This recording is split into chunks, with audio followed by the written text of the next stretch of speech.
Saudações, turma, tudo bom? Olha eu pro vídeo 2, eu acho que eu vou até postar esses dois juntos. Bruno, cara, seus questionamentos deu um vídeo só, mas aí a culpa não é sua.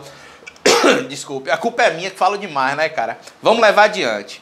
O Paulo Eduardo Lima, ele bota lá no comentário perguntando assim, como funciona a questão dos quartetos em canário de cor. Isso eu acho que eu já falei em alguns outros vídeos meus, mas vou reiterar porque eu acho interessante. No campeonato de canário de cor existe dois tipos de modalidade de concurso, o individual e o quarteto. O objetivo do quarteto é você formar uma equipe de 4 pássaros que tenham maior qualidade possível dentro daquele padrão estabelecido para uma determinada cor. O que eu vou falar agora pode ser simples para a maioria de vocês, mas para alguns pode não ser. Quando fala-se quarteto, são 4 pássaros da mesma cor, tá certo? Um quarteto não pode ser formado por pássaros de cores diferentes. E são julgados, tá certo? Há um diferencial na pontuação. Individualmente, como eu já falei, o máximo que um canário individualmente pode obter são 95 pontos. No quarteto, cada pássaro ele é pontuado, podendo atingir no máximo 95, o que é muito difícil, raro. Porém, a depender da harmonia entre os pássaros, se eles têm mais ou menos a mesma qualidade visualmente e em termos técnicos, eles ganham uma pontuação extra chamada pontuação de harmonia, tá certo? Normalmente um pássaro de uma boa harmonia ele ganha mais 4 pontos, de 3 a 5 pontos na maioria das vezes.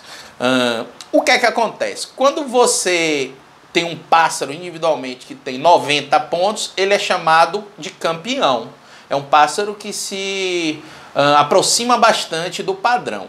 No caso do quarteto, é tido um quarteto campeão, ou seja, ele é premiado como campeão, aquele quarteto que obtém 360 pontos, no mínimo. Só que 360 pontos não necessariamente são 4 pássaros, por exemplo, de 90. Lembre-se que tem a pontuação extra. Então, por exemplo, um quarteto que tenha 4 pássaros que fizeram 89 pontos, e eles são bem semelhantes, tem uma harmonia de 4 pontos, ele já faz o 360 e se torna campeão, sem ter um pássaro que tenha obtido a pontuação mínima para ser considerado campeão. E assim, Alex, isso é injusto? Não é, porque você ter 4 pássaros de excelente nível e assim, visualmente e tecnicamente bem parecidos, é muito difícil, tá certo? Próximo, Luiz Fernando Chaves. A pergunta dele é o seguinte: se um clube tem, por exemplo, 100 amarelos intensos para julgar, quantos passos vão para a mesa por vez concorrendo entre si? Luiz, funciona assim, todos. Na grande maioria das vezes, todos. Porém, normalmente se deixa uma mesa livre. Por exemplo, tem uma quantidade absurda de canário amarelo intenso, que dá para encher 3 mesas, tá certo? Enche-se as 3 mesas e uma 4ª mesa é colocada e normalmente os juízes vão pensando das mesas onde os pássaros estão dispostos, aqueles pássaros que mais se aproximam ao padrão, os de melhores qualidades, de melhor qualidade, melhorando um pouco o português. Então eles vão sendo colocados na mesa onde efetivamente vai ser julgado e definido o melhor pássaro, tá certo? Então assim, não tem tipo semifinal, alguma coisa assim, não. Nunca soube nesses anos todos. A maioria dos julgamentos, maioria não, todos os julgamentos que eu vi se dão dessa maneira. Por exemplo, esse ano tiveram muitos vermelho intenso aqui no meu clube. Todos foram colocados em 2 mesas e uma 3ª ficou livre. E os juízes iam pensando, colocando naquela os pássaros de melhor qualidade, tá certo? Para que aí sim se analise com um pouco mais de calma e defina quais são aqueles pássaros, ou qual aquele pássaro que mais se aproxima ao padrão, tá bom?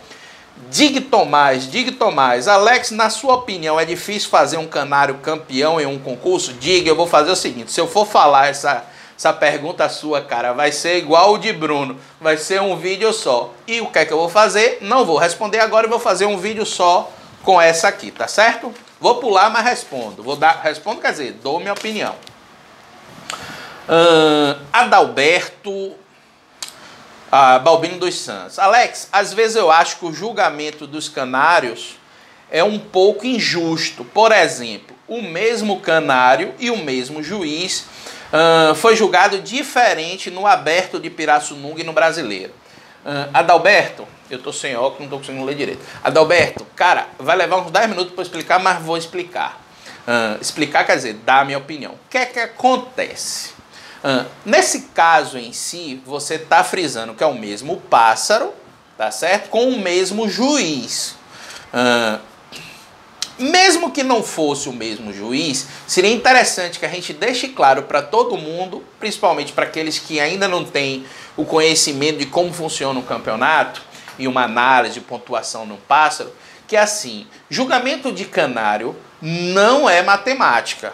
Alex, o que é que você quer dizer com isso? Eu quero dizer assim, não tem como ser objetivo somente. E não também pode ser, e também não pode ser, melhor reformulando a frase, totalmente subjetivo. Não é o caso de você olhar e dar uma nota, tá certo? Por boniteza. E nem é totalmente objetivo, porque você não vai conseguir mensurar o quanto que nos itens o pássaro se assemelha ao padrão. O que é que eu quero falar com isso? O que eu quero falar com isso é que ele vai depender de vários fatores. Primeiro que o pássaro, ele sofre, a depender do tempo, intempéries externos. O que é que eu quero falar com isso? Quero falar o seguinte, que isso que aconteceu aqui com o que você está citando, de um pássaro ter uma pontuação em um campeonato e ter outra em outro, é normal. É normal porque assim, pode ter vários itens que acabem levando a essa situação. Ponto 1, em termos de concurso, os outros pássaros que estavam ao redor dele. Por exemplo, se você tem uma mesa de canários mais ou menos e tem um bom, esse bom de uma certa maneira, por mais que o juiz que esteja julgando ali, isso é uma opinião minha, tá certo? Por mais que o juiz que esteja julgando ali tenha experiência, esse bom, ele acaba automaticamente se mostrando melhor do que ele realmente é. E aí ele vai ter uma determinada nota. Mas se esse bom for colocado em uma outra mesa que tenham 3 pássaros excepcionais e ele, que é bom, mas não é excepcional, muito provavelmente, se for feita uma pontuação, essa pontuação desse canário não vai ser tão boa quanto a de cá. Isso é uma opinião minha. Que é a comparação com outros pássaros. É o que a gente chama de uma mesa forte e uma mesa mais fraca. Tá certo? A outra questão que entra aqui também é luminosidade. Gente, assim, quem não tem muita experiência pode achar que é besteira, mas não é não. A luminosidade interfere muito num campeonato, no julgamento de um pássaro. Por exemplo, se você tem pouca luz, os pássaros vermelhos e os pássaros oxidados vão ficar melhores do que se estivesse muita luz. E o contrário também, nos pássaros amarelos e brancos e nos pássaros diluídos, se tiver mais luz, eu entendo que é mais vantajoso para aquele pássaro. Isso é questão de luminosidade. As cores, ele é fruto lá toda a questão de física, de refração e tal, que eu não vou entrar, primeiro que eu não domino, e segundo que eu acho que vai complicar mais do que facilitar. Mas assim, a luminosidade interfere naquilo que a gente vê do passarinho, e aí pode, em um determinado campeonato, a luminosidade está perfeita, tudo claro, como deve ser, e o outro estava meio nublado, ou o ambiente não era tão claro, e aí, a depender da cor do pássaro, esse local que não é tão iluminado, vai fazer com que o pássaro tenha um upgrade da sua qualidade. Por isso que eu vou fazer depois um post, um vídeo, falando sobre essa questão. É muito comum foto e vídeo espalhado por Facebook, grupo de WhatsApp. Gente, 99% das vezes, o que você está enxergando ali não é a realidade do canário, tá certo? Por causa da luminosidade. Mas sim, Adalberto, voltando aqui ao seu tema, cara, é normal, não é questão de injustiça não. E até o próprio pássaro em si, ele pode estar adoentado. E aí, se está adoentado, as penas já vão ficar um pouquinho mais oriçadas, não vai estar bem aderente, o pássaro não vai estar na sua plenitude física e de saúde, pode estar ventando muito, pode ter várias questões que acabam impactando no julgamento. Por isso que eu falo sempre, gente, ó, o segredo é quem cria para concurso uma determinada cor tem que entender como analisar um pássaro dessa cor. Você pode até não entender de outras cores, mas daquela que você cria é importante.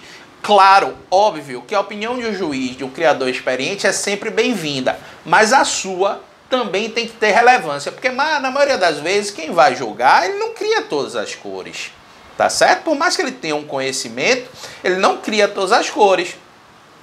E muitas vezes um criador especialista em uma determinada cor tem um conhecimento muito grande, porque vê o filhote nascer, vê o acasalamento, vê como ele se porta com o amadurecimento dele se tornando adulto, o pássaro. Então, assim, é importante isso, tá certo? Para finalizar esse vídeo, o Marcos Vinícius. Boa noite, tal. Queria saber a tabela de julgamento, se consigo, para ter base e tal sobre a criação. A tabela de julgamento que eu falei na questão da pontuação dos pássaros é aquela que lista os itens que são analisados no julgamento dos pássaros e a pontuação máxima que pode se dar para aquele item aos pássaros que mais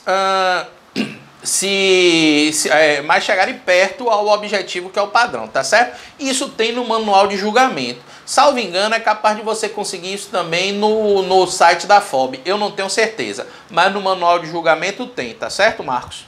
Um forte abraço. Tá passando... Tô preocupado, 5, 6 perguntas já deram 2 vídeos, mas vamos embora, vamos botar vídeo aí pra chuchu. A galera não vai gostar muito não, mas vamos botar vídeo. Valeu, turma, um abraço.